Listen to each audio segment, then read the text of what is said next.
C'est aujourd'hui qu'on va apprendre pourquoi est-ce que c'est en Grande-Bretagne que la révolution industrielle commence. D'abord, il faut se rappeler que ça prend trois choses pour l'industrialisation. Ça nous prend des capitaux, ça prend des ressources naturelles et ça va prendre également de la main-d'œuvre, donc des travailleurs. Puis tous ces éléments-là, on va les retrouver en Grande-Bretagne à la fin du 18e siècle et au début du 19e siècle. C'est d'abord dans le milieu agricole qu'on va avoir des changements qui vont permettre la révolution industrielle. Trois grands changements vont survenir. Le premier, c'est qu'on va cesser de faire la rotation des sols. En Grande-Bretagne, avant, il fallait qu'une année sur deux, par exemple, le sol ne soit pas exploité par un paysan. Là, on va permettre de mettre fin à cette pratique-là et ça va laisser plus de place aux paysans pour faire de la culture et on va produire davantage de grains, de céréales, de fruits, de légumes. Le deuxième changement, c'est qu'on va avoir l'utilisation de machinerie agricole. À la place de seulement se fier sur le travail des paysans et de tout faire les tâches à la main, on va pouvoir utiliser la force animale, par exemple, pour actionner une machine pour semer les grains. Alors, ça va être plus rapide, faire la culture, faire la préparation et aussi faire la récolte. De cette façon-là, on va avoir davantage de produits récoltés et on va avoir besoin de moins de paysans. Alors, on a des paysans qui se retrouvent à ne plus avoir de travail.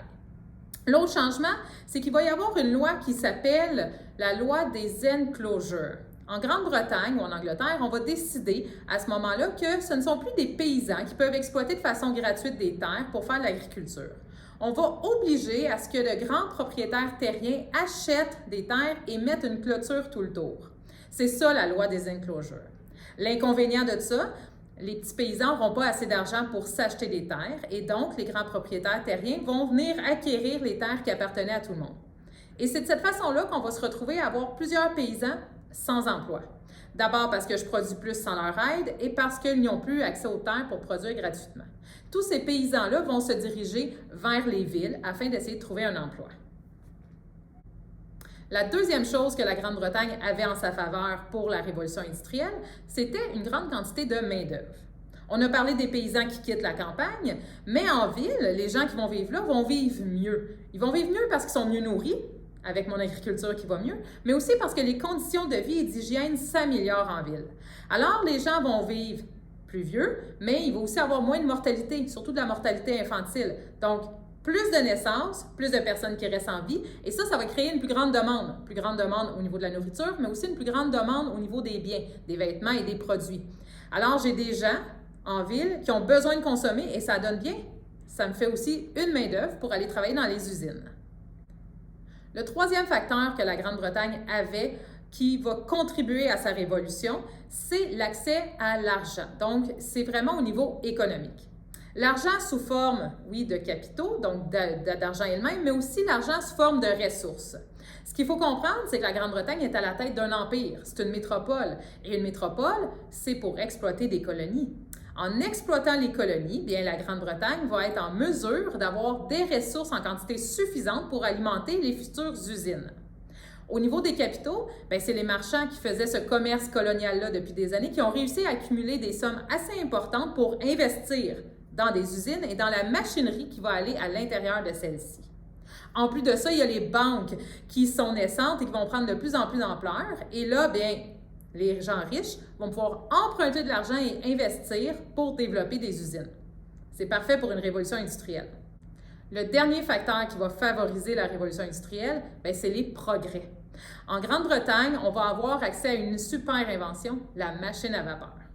Grâce au charbon, qu'on a en grande quantité en Grande-Bretagne, on va être en mesure de faire chauffer de l'eau qui va créer de la vapeur pour actionner la machine à vapeur.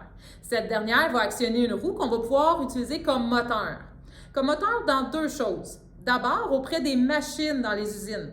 Je peux actionner, par exemple, une machine pour faire du fil ou actionner des machines pour faire de la métallurgie.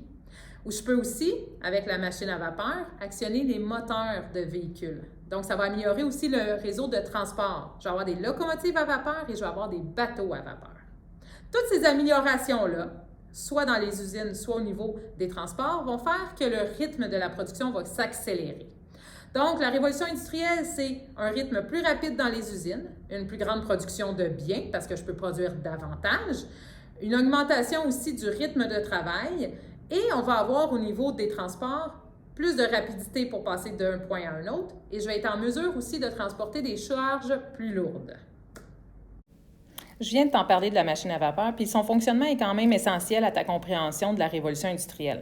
Ce qu'il faut que tu comprennes, c'est que sous le piston identifié numéro 1, c'est là où il y a la chaudière. C'est là où je vais pouvoir mettre du charbon et faire chauffer l'eau. La vapeur va monter dans le tuyau numéro 1, donc dans le cylindre, et ça va actionner le piston. Le piston va venir faire bouger le balancier qui est en haut, qui est numéro 2. Et ce balancier-là va actionner la roue, donc le numéro 3. Et quand la roue va tourner, bien, ça va actionner les mécanismes des divers appareils. C'est vraiment, dans le fond, le moteur qu'on va pouvoir associer à soit les roues d'une locomotive, soit à une grosse roue après un bateau, une roue à aube pour le faire avancer, ou toute autre machine que je veux faire fonctionner dans les usines. C'est tout ça qui va contribuer au début de la révolution industrielle en Grande-Bretagne. Des surplus agricoles, donc une modernisation en agriculture, un surplus de population dans les villes, donc une main-d'œuvre, l'accès à des ressources et de l'argent et des technologies qui permettent d'ouvrir des usines et de rentrer dans cette phase d'industrialisation où on va changer les moyens de production. La Grande-Bretagne va être le premier pays à le faire, mais il y en a d'autres qui vont suivre, on l'a déjà vu, la France, les États-Unis et l'Allemagne.